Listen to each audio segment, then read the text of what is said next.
মুআয ইবনে জাবাল রাদিয়াল্লাহু তাআলা আনহু বলেন, রাসূল সাল্লাল্লাহু আলাইহি সাল্লাম বলেছেন, বাদা নবুওয়াতান বিরাহমা, বাদা বিল ইসলাম ও রাহমা, ও বাদা বিনবুওয়াতিন রাহমা। নেতৃত্ব শুরু হয় নবী দিয়ে ও দয়া দিয়ে।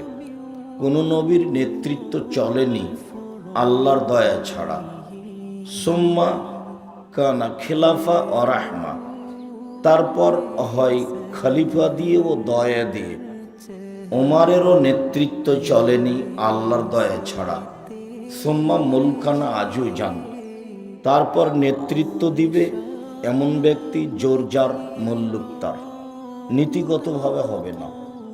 সুম্মা তাকুনু উতওয়ান ও জাবরিয়াতান ও ফাসাদান ফিল ফারজ, সমাজে বিপর্যয় সৃষ্টি করে, মারামারি করে, জোর করে যে কোনো মূল্যে মানুষ নেতৃত্ব দিবে। তখন তাদের স্বভাব হবে চারটা। এক, ইস্তাহলুনাল হারিরা, তারা রেশমি কাপড়কে বৈধ মনে করবে।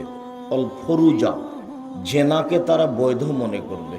অল খমুরা, নেশাদার দ্রব্য, বিড়ি, তামাক, জর্দা, সিগারেট, গুল, নেশাদার দ্রব্য মদকে তারা বৈধ মনে করবে। অয়ুরজাকুনা, দিনান্দিন তারা ধনী হয়ে যাবে।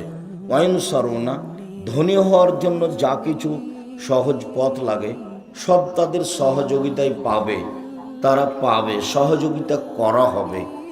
এরকম অবস্থাগুলি রাসূল সাল্লাল্লাহু আলাইহি সাল্লাম বললেন।